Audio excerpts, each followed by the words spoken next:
बाजू डिजाइन बनाने के लिए हमने पेपर पेस्टिंग को ले लिया है। तो पेपर पेस्टिंग की लंबाई क्या होनी चाहिए और पेपर पेस्टिंग की चौड़ाई क्या होनी चाहिए। तो हमने जो पेपर पेस्टिंग की चौड़ाई लिया है वो 4 इंची लिया है, और हमने जो पेपर पेस्टिंग की लंबाई लिया है वो 14.5 इंच लिया है। और हमने 2.5 इंची का गैप डाल के 2 निशान लगा लिया है। निशान को लगाने के बाद चूड़ी को इस तरह से रखेंगे और अच्छे तरीके से हम निशान लगा लेंगे। और ऊपर से मुझे 1.5 इंची छोड़ देनी है। इस तरीके से आप निशान को लगाएंगे, फिर हम चूड़ी को इस तरीके से रखेंगे बिल्कुल सटाकर, और फिर हम निशान को लगा लेंगे। तो इसी तरीके से हम पूरे पेपर पेस्टिंग में चूड़ी के रखते हुए हम निशान को लगा लेंगे। निशान को लगाने के बाद अब हम इस तरीके से बराबर कर लेंगे, और इस तरह से बराबर करने के बाद बीच से हम कटिंग कर लेंगे। और हमारी तबीयत ठीक नहीं है फ्रेंड, इसलिए आवाज़ ख़राब हो गई है, तो आप प्लीज़ ऑडियो माइनस कर लेंगे। इस तरह से कटिंग करने के बाद अब मुझे क्या करनी है फ्रेंड, कि निशान पे बिल्कुल अच्छे तरीके से फिनिशिंग के साथ मुझे पूरे में कटिंग कर लेनी है। और अभी तक हमारे चैनल को सब्सक्राइब नहीं किया है फ्रेंड, तो प्लीज़ चैनल को सब्सक्राइब कर ले और बेल आइकन को प्रेस करके ऑल पे क्लिक कर ले, ताकि हमारी नई नई वीडियो को नोटिफिकेशन आपको मिलती रहे।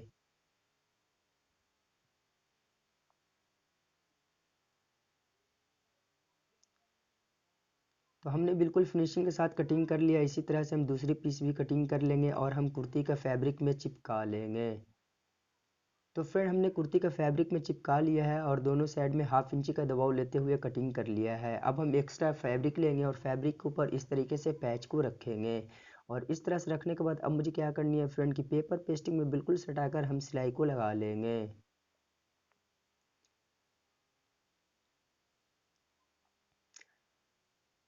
और जब आप कोन पे आएंगे फ्रेंड, तो यहाँ पे हम इस तरीके से धागा को डाल लेंगे। धागा डालने से फ़ायदा ये होगा फ्रेंड, कि हमारा कोन बहुत ही फिनिशिंग के साथ निकलेगा और बहुत ही आराम से निकलेगा। तो आप कभी भी कोन को निकालेंगे तो बिल्कुल इसी तरीके से निकालेंगे। हर एक कोन पे हम धागा डालते हुए इसी तरीके से सिलाई लगाते हुए पूरे पैच में हम चले आएंगे।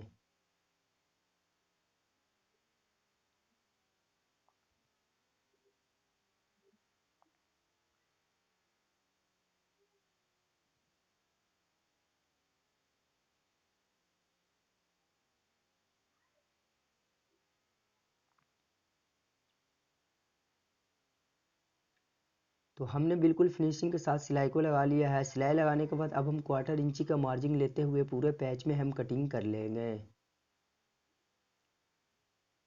कटिंग करने के बाद अब हम क्या करेंगे फ्रेंड, कि जहाँ जहाँ राउंड है वहाँ वहाँ हम कट लगाएंगे। और जब आप कट लगाएंगे फ्रेंड, तो एक चीज़ का आप काफ़ी बारीकी से ध्यान देंगे कि हमारी सिलाई कटनी नहीं चाहिए, और बिल्कुल सटाकर सिलाई में हम कट को लगाएंगे। कट करने के बाद इस तरीके से हम पैच को पलटेंगे, और पैच को पलटने के बाद धागे को अच्छे तरीके से टान कर हम कोन को निकाल लेंगे। इसी तरीके से हम पूरे पैच को पलट लेंगे और हम कोन को निकाल लेंगे। पैच को पलटने के बाद अब मुझे क्या करनी है फ्रेंड, कि लप सिलाई लगाते हुए बिल्कुल फिनिशिंग के साथ हम पैच को बैठा लेंगे।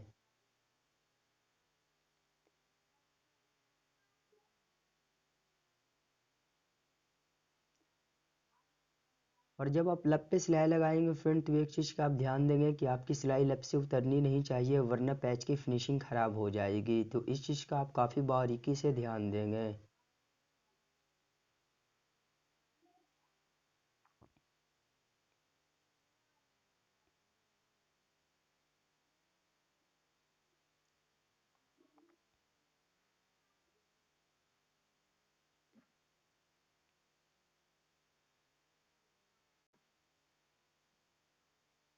तो हमने बिल्कुल फिनिशिंग के साथ सिलाई को लगा लिया है। अब हम धागे को निकाल लेंगे।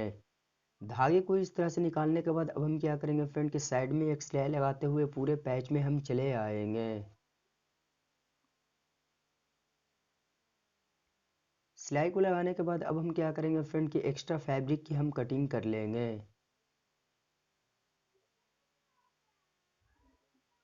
तो आप देख सकते हैं फ्रेंड, इसी तरीके से हम दूसरी पैच को भी बना लेंगे। तो फ्रेंड हमने दूसरी पैच को भी बना लिया है। अब हम बाजू को लेंगे। तो फ्रेंड हमने बाजू को ले लिया है और हमने बीच से कटिंग कर लिया है। तो सबसे पहले हम क्या करेंगे फ्रेंड, कि बाजू के एक पल्ले को हम इस तरीके से हटा देंगे। एक पल्ले को हटाने के बाद पैच को इस तरह से रखेंगे और बाजू को इस तरह से फोल्ड कर लेंगे। और फोल्ड करने के बाद बाजू को इस तरीके से पैच के ऊपर हम रखेंगे, और रखने के बाद लप सिलाई लगाते हुए बिल्कुल फिनिशिंग के साथ बाजू में हम पैच को अटैच कर लेंगे।